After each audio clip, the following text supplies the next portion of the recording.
সন্ধ্যাবেলা জলখাবারে অথবা ঝটপট পেট ভরা কিছু খেতে ইচ্ছা করলে আজকে আমি 5 মিনিটের মধ্যে যে রেসিপিটা দেখাবো এইভাবে একবার বানিয়ে নাও।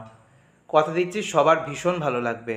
একদম ঝটপট রেসিপি, প্রচণ্ড গরমেই হোক, শীতেই হোক, বর্ষাতেই হোক, সন্ধ্যার দিকে কিন্তু আমরা সবাই হালকা টিফিন খেয়ে থাকি। তো একদম ঝটপট 5 মিনিটের মধ্যে রেসিপিটা দেখাবো। তো ভিডিওটা একদম শেষ পর্যন্ত দেখতে থাকো। প্রথমেই আমি চা বানাচ্ছি। চা আমাদের সকাল সন্ধ্যা বা সব সময়ের সাথী। তো দুধ চা বানাবো, এখানে তোমরা লিকার চাও বানাতে পারো। তো দুটো এলাচ দিয়েছি আর 2 চামচ গুঁড়ো দুধ দিয়ে দিচ্ছি হালকা গরম জলের মধ্যে, খুব ভালো করে গুলে নিলাম।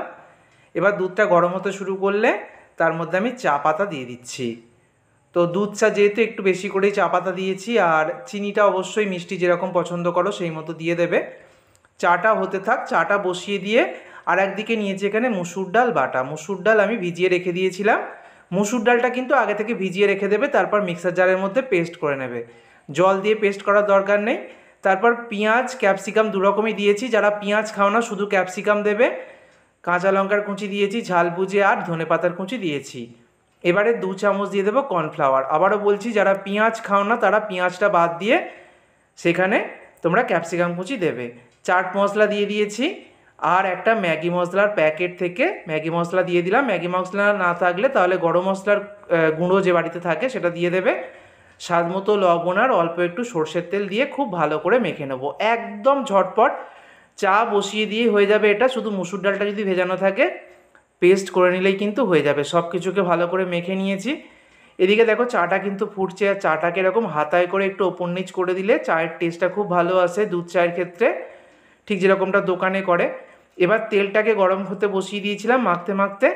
এবার দেখো যে মাখাটা করে নিয়েছি মুসুর ডালের, সেটা দিয়ে এইভাবে আমি পকোড়ার শেপে বা বড়ার শেপে ভেজে নেব। ছোট বড় মাঝারি গোল লম্বা চ্যাপ্টা যার যেরকম ভালো লাগে যে কোনো ইচ্ছামতো শেপে তোমরা বানিয়ে নিতে পারো। আমি পকোড়ার শেপে ভেজে নিচ্ছি, আর এগুলো ভাজতে 4 থেকে 5 মিনিটের মধ্যেই হয়ে যাবে। আর দেখো একদম লালচে কালার যখন চলে আসবে তখন তুলে নেবে। এগুলোকে ভাজার সময় মিডিয়াম টু হাই ফ্লেমে ভাজবে, খুব ক্রিস্পি হবে। যেহেতু কর্নফ্লাওয়ার দেওয়া আছে ভীষণই ক্রিস্পি হয়। খুব সুন্দর কালার চলে এসছে দেখো।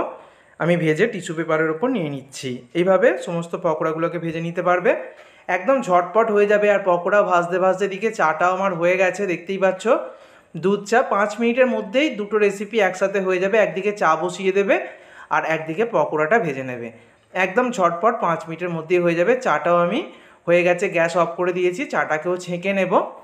তো চাটা আমি নামিয়ে নিচ্ছি। যে পকোড়াগুলো ভেজে নিয়েছি একদম গরম গরম প্লেটের মধ্যে নিয়ে নিচ্ছি। একদম মুচমুচে পকোড়া তৈরি হয়ে গেছে। আমি একটু দেখিয়ে দিচ্ছি দেখো। আওয়াজ শুনে আশা করছি বুঝতেই পারছো কতটা মুচমুচে হয়েছে। আর এবারে সন্ধ্যাবেলা আমরা যেটা করি প্রত্যেকের বাড়িতেই এটা হয়ে থাকে, মুড়ি একটু চায়ের সাথেই হোক বা পকোড়ার সাথে যে কোনো কিছুর সাথেই হোক, মুড়ি একটু চা হলে খুব ভালো হয়। সন্ধ্যার জলখাবার একটু চানাচুর ওপর থেকে ছড়িয়ে দিলাম, একটু কাঁচা সর্ষের তেল ছড়িয়ে দিতে পারো।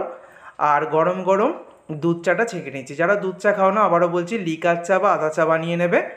এই প্রচণ্ড গরমে সন্ধ্যার দিকে একটু বৃষ্টি হলে বা ঠান্ডা ঠান্ডার সময় বা বর্ষার সময় দারুণ লাগে। আর বছরের যে কোনো সময় সন্ধ্যাবেলা বাড়িতে একদম চটজলদি এইভাবে মুড়ি দুধ চা আর পকোড়া থাকলে কোনো কিছুই লাগবে না। মুসুর ডালের এই পকোড়াগুলো দুর্দান্ত টেস্ট হয়, একদম বাইরে থেকে মুচমুচে হয়। অবশ্যই বাড়িতে ঠিক যেভাবে দেখালাম এভাবে তৈরি করো। সকলকে ধন্যবাদ।